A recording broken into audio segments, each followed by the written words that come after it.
Finding our way with finding aids, creating a community of common practice at the United States Holocaust Memorial Museum.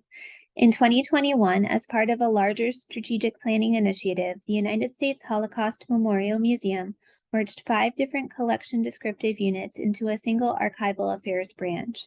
After years of descriptive practices guided by traditional museum methodologies with a focus on items, the museum strengthened its commitment to stewarding a single collection of record on the Holocaust and sought to align its descriptive practices accordingly. As the museum's single collection descriptive unit, the new branch received the mandate to employ an archival framework to describe all unique unpublished materials as organically aggregated collections. The challenge presented to the branch was formidable and uncomfortable, but the concept of a community of practice helped us get started. As defined by educational theorist Etienne Wenger, communities of practice are groups of people who share a concern or a passion for something they do and learn how to do it better as they interact regularly. To unite descriptive practices, we first had to unite ourselves and affirm our commitment to describing collections for accessibility. In order to create a new branch that felt inclusive and welcoming to all, we also needed to validate staff members' previous work and identify shared practices and values from the 5 legacy descriptive units.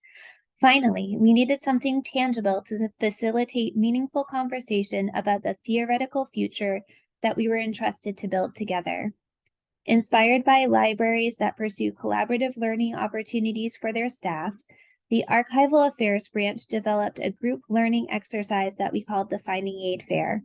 We divided the staff into 3 groups of representatives from each legacy descriptive unit.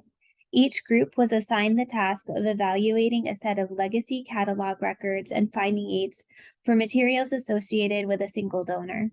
Then decided how to describe the materials as a collection within a DACS-compliant finding aid. We examined how documents, objects, photographic materials, film, and oral histories had previously been arranged by format and cataloged as separate items, and discussed how to reframe the materials as a single cohesive collection. Everyone thought deeply about collection-based description, discussed what makes a collection, and tested out multiple schemas for collection arrangement. Each group proposed a new multi-level arrangement and a description for each set of materials down to the file, and occasionally the item level, which represented the previously separated materials as an organic whole. We then presented our thoughts, processes, conclusions, and finding aids to each other and to our division leadership. By collectively reconstituting collections through description, everyone saw that the archival framework of a finding aid maintains the organic integrity of the collection and therefore reflects good stewardship of the collections.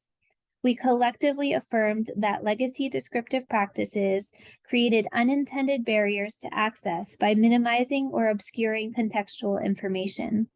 The Finding Aid Fair also revealed that the entire team is equipped to shift to utilizing the archival framework of a finding aid because we were already accustomed to thinking about the whole collection when describing the materials or providing reference services in order to navigate what were previously thought of as discrete parts.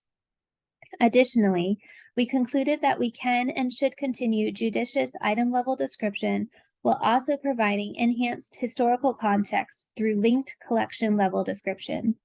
We recognize that DACS elements and requirements are flexible enough to describe the museum's mixed media collections at the collection series file and occasionally the item level, and that format-specific and local metadata elements can be used in conjunction with DACS when needed. Although important questions about systems, workflows, and descriptive priorities remain, the Finding Aid Fair enabled the Archival Affairs Branch to affirm our descriptive principles that will guide our work going forward. It also positioned us to advocate for an archival content management system so that we can realize the museum's vision. And most importantly, the Finding Aid Fair built confidence in the Archival Affairs Branch's emerging culture of open communication, cooperation, consensus building, and collaborative learning. As a team, we are hopeful about the path ahead as we continue to participate in shaping the future of our collective work.